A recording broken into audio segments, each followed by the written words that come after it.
मित्रों, सादर प्रणाम।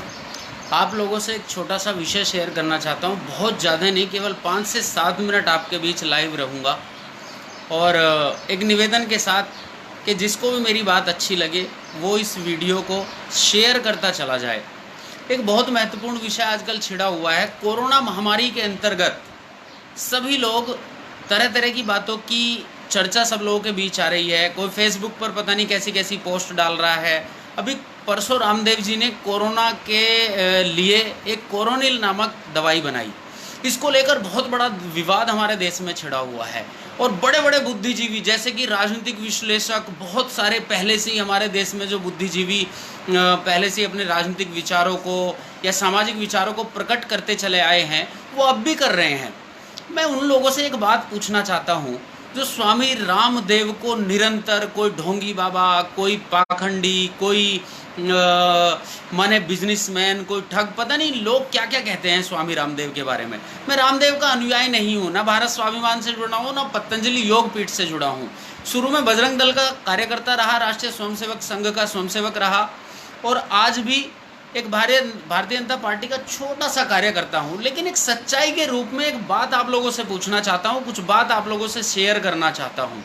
स्वामी रामदेव ने क्या बुरा किया इस दवाई का निर्माण करके? स्वामी रामदेव ने देश के लिए, देश के साथ कौन सी गद्दारी की, धर्म के साथ कौन सी गद्दारी की जो लोग उनको इस प्रकार उन पर कीचड़ उछालते हैं? कोरोनिल नामक दवाई बनाई, क्या बुरा किया? कौन सा अपराध कर दिया दवाई बनाकर? और भी कंपनियां बना रही हैं। अभी मेरे पास एक छोटा सा डेटा मैंने निकाला है, छोटा सा डेटा आप लोगों को बताता हूं। ये एलोपैथिक कंपनी है, अंग्रेजी कंपनी, अंग्रेजी दवाइयों की कंपनी है ग्लेनमार्क। इस ग्लेनमार्क ने अभी एक कोरोना टाइप की, कोई कोरोना के लिए एक दवाई बनाई है। आप छोटा सा आंकड़ा सुन लीजिए, आपकी धीरे धीरे समझ में आ जाएगा। ये ग्लेनमार्क कंपनी है, इसने एलोपैथी में एक दवाई बनाई है।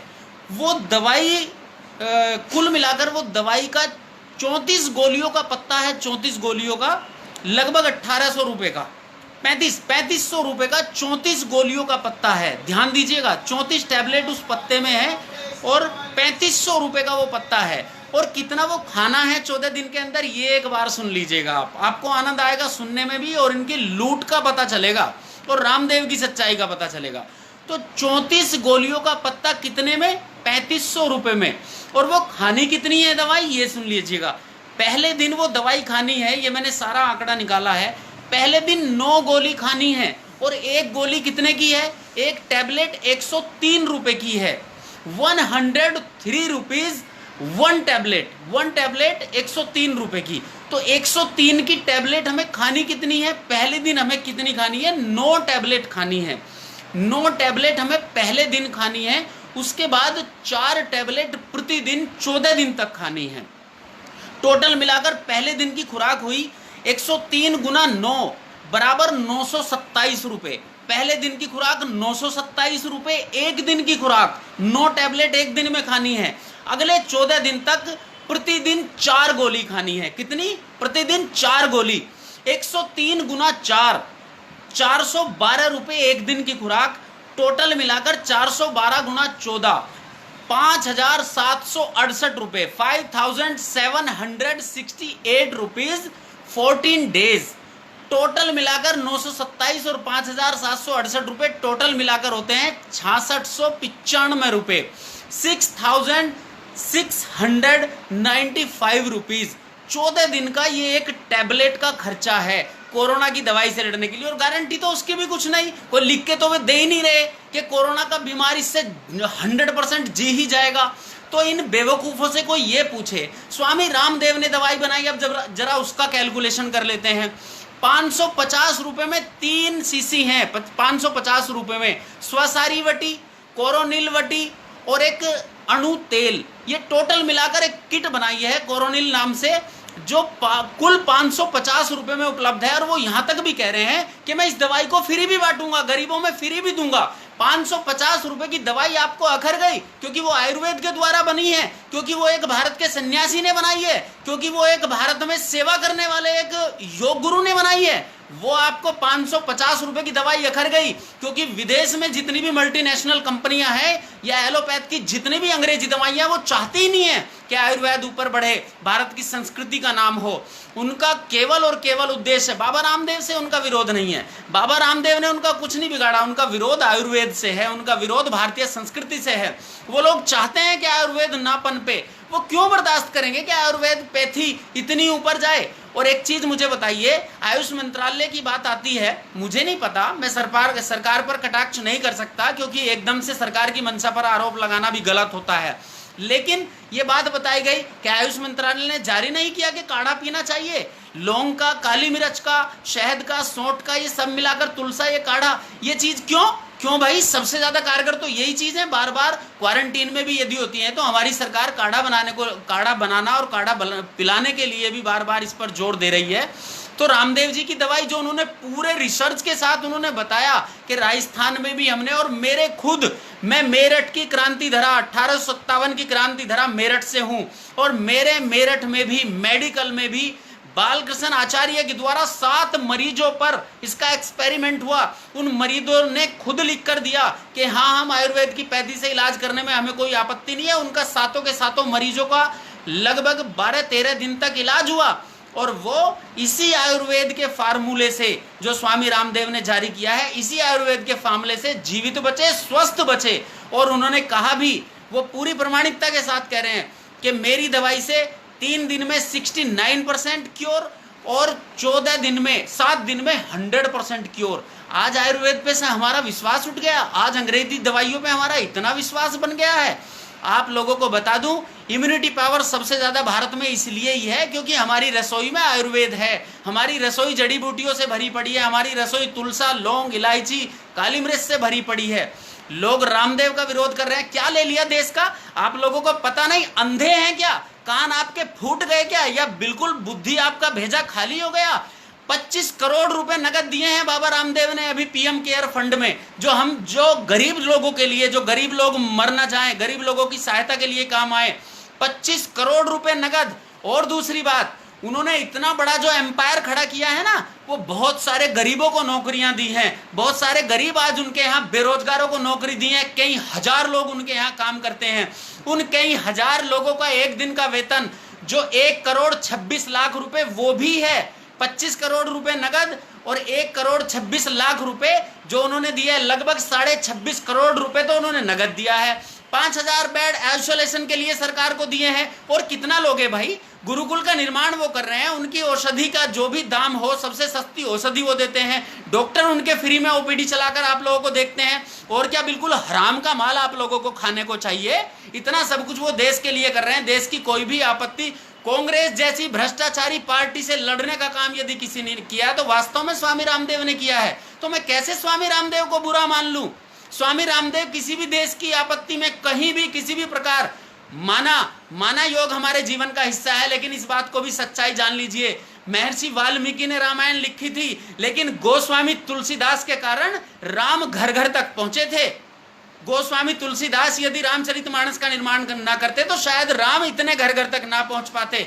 माना कि योग हमारे जीवन का हिस्सा है, लेकिन स्वामी रामदेव के हम इस ऋण को नहीं उतार सकते कि आज दुनिया योग को प्रणाम कर रही है, योग को सलाम कर रही है। स्वामी रामदेव के कारण विश्व में आज हमारा मस्तक ऊंचा हुआ है। कोई एक काम, और जो नालायक नपुंसक हिजड़े लोग कहते हैं ना कि स्वामी रामदेव सलवार पहन के भाग गया था, उन जाहिलों को मैं बता देना चाहता हूं कि जब अपने पर आती है ना, अपनी जान बचानी होती है, तो सलवार तो छोड़ो, आप गटर के पानी में भी डूब मरने को तैयार होते हो। गटर के पानी में भी जो लैट्रिन का सीवर का पानी होता है, अपनी जान बचाने के लिए उसमें भी कूद जाओगे। तो स्वामी रामदेव ने मेरे हिसाब से कुछ गलत नहीं किया, अपनी जान बचाई, और अपने लिए नहीं, देश के लिए जान बचाई। आज कई हजार बच्चों को सनातन की संस्कृति, सनातन की शिक्षा वो दे रहे हैं। आज पूरे, मैं कह रहा, यदि वास्तव में, अरे जांच करिए ना आप, मैं अपनी बता दूं, कोई भी आकर मुझसे व्यक्तिगत मिल लेना, फेसबुक पर केवल ऐसी बकवास नहीं कर रहा, कोई भी व्यक्तिगत मुझसे मिल लेना। अपने दांतों की 2 जाड़ पीछे की मैं अब तक निकलवा चुका हूं 6-7 साल पहले, जब से मैं कोलगेट और ये बकवास यूज करता था। लेकिन जब से रामदेव जी का, ये ऑथेंटिक प्रमाणिक बात बोल रहा हूं, जब से रामदेव जी की दंत कांति यूज करता हूं, 5 साल से भगवान की कृपा से मेरा एक दांत नहीं चीसा, एक जाड़ नहीं निकली 5 साल से, वरना हर साल एक जाड़ निकलती थी मेरी, 2-3 जाड़ निकलवा चुका हूं। तो ये दम है रामदेव जी के प्रोजेक्ट में। बाकी सब बकवास चीजें खाते फिरते हो, कबाड़ खाते फिरते हो, मिलावट की चीजें खाते फिरते हो, और रामदेव जी से परहेज है। अरे डूब मरो, कम से कम अपने लोगों, आप तो कम से कम शर्म खाओ, आप तो विरोध मत करो। आपका कोई व्यक्तिगत विरोध हो सकता है, लेकिन इस प्रकार कम से कम एक देश के सच्चे सन्यासी को, चलो मत मानिए उसको सन्यासी, आप बिजनेसमैन कहते हैं, तो बिजनेसमैन का इतना विरोध क्यों? अपने देश का बिजनेसमैन है। टाटा, रतन टाटा और अंबानी, रिलायंस की तरह इनका भी ऐसे ही सम्मान करिए, बिजनेसमैन की तरह सम्मान करिए। टाटा ने बहुत पैसा दिया है पीएम केयर फंड में, तो क्यों ना हम एक बिजनेसमैन के तरीके से इनका सम्मान करके, हाँ हमारे देश के हैं। दूसरी बात पर तो आप उंगली उठाते हो। एक अंतिम बात आपको कहकर अपनी बात को समाप्त कर रहा हूं। ये मैंने बहुत सारी लिस्ट बना रखी है, बहुत सारी। फेयर एंड लवली है भाई, फेयर एंड लवली के विषय में आप क्या कहना चाहोगे? बचपन से मैं भी ऐड देखता हुआ आ रहा हूँ फेयर एंड लवली, मेरे घर में भी गाय भैंसे रही हैं। फेयर एंड लवली को यदि आप देखेंगे, लवली अगर वास्तव में फेयर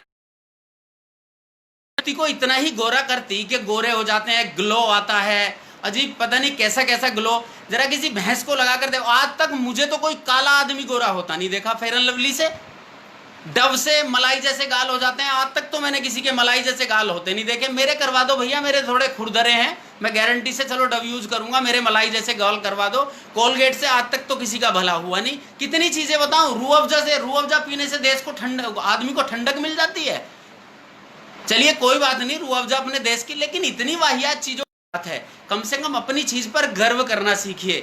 अरे कुत्ता भी जहां बैठता है पैर अपनी पूंछ साफ करके बैठता है, वो भी अपनत्व का भाव रखता है। रामदेव व्यक्तिगत रूप से आपको लगता है बुरे हो सकते हैं, लेकिन मुझे तो कोई खोट दिखाई नहीं देता, और कोई हो तो व्यक्तिगत रूप से आपसे मेरठ में रहता हूं, बैठकर मुझसे बात करिए। कहां रामदेव जी की बातों में खोट है? जो भी कर रहे हैं देश के लिए कर रहे हैं, सनातन संस्कृति को उठाने के लिए कर रहे हैं। आज उनके बच्चे, आज जो उनके गुरुकुल में, आचार्य कुलम में बच्चे पढ़ते हैं, वो सनातन संस्कृति की शिक्षा ग्रहण कर रहे हैं। समझ में ही नहीं आता। एक भेड़ा चाल बना ली है कि जिस तरफ कोई बेवकूफ, एक बेवकूफ जा रहा है तो बाकी सब उसके बेवकूफ के पीछे हो जाएंगे। इस देश में इतनी कुरोतियां हैं भाई, इतने सारे गद्दार बैठे हैं, उनका ही पीछा कर लो। ये चलो आपकी नजर में बिजनेसमैन हो सकता है, क्यों पीछे पड़े हो? कन्हैया जैसे नालायक गद्दार के पीछे पड़ जाओ ना। उमर खादली, वो आपको इनोसेंट लगता है, वे छात्र आपको इनोसेंट लगते हैं, वे देश के साथ गद्दारी करते हैं, उनके पीछे नहीं पड़ेंगे। कांग्रेस पूरे इतिहास से आज तक कांग्रेस ने इस देश का बंटाधार कर दिया, और मुझे दुर्भाग्य हो रहा है आज के दिन इंदिरा गांधी जैसी हत्यारन ने, लोकतंत्र की हत्यारन ने आज के दिन आपातकाल लगा दिया था। इसके बारे में तो आज भी लोग बहुत, अरे राहुल जी को नेता बनाने चले हैं। और सही मायने तो ये जो जितना भी विरोध रामदेव जैसे लोगों का होता है ना, इस सब मल्टीनेशनल कंपनियां, विदेशी लोगों का हाथ होता है। ये टुकड़ा खिलाते हैं इन कुत्तों को कि करिए, इन लोगों का विरोध करिए। क्यों? क्योंकि इसमें हमारे देश का कहीं ना कहीं भला होता है। इसीलिए ये लोग ये प्रोजेक्ट तरीके से, पूरी योजना के तरीके से इस काम को करते हैं। केवल आप लोगों से इतना ही कहना चाहता हूं, किसी भी तथ्य की पहले जानकारी जुटा लीजिए। रामदेव जी ने जो दवाई बनाई है, अरे मुझे नहीं लगता उससे कोई अपराध होने वाला है, पाप होने वाला है। तो वो तो अब भी कह रहे हैं कि गरीबों को मैं फ्री में बांट दूंगा, और नहीं भी अगर उसको कोई वो करेगा, मैं सारी को फ्री में बांट दूंगा। तो ये सच्चाई समझने की आवश्यकता है। इस दिमाग के थोड़े से कपाट खोलिए। मैं ये नहीं कह रहा कि मैं बहुत बड़ा बुद्धिजीवी हूं, ना मैं ये कह रहा हूं कि विश्व का सबसे अक्लमंद आदमी मैं ही हूं, लेकिन मैं थोड़ा सा अल्प ज्ञानी, आप लोगों के बीच का थोड़ा सा पढ़ा लिखा हूं। आपसे भी यही आग्रह करता हूं, सच्चाई को जान लीजिए। देश के साथ बहुत षड्यंत्र हुए हैं, अब भी चल रहे हैं, उन षड्यंत्रों को जान लीजिए और सच को सच मान लीजिए। जय हिंद, जय भारत।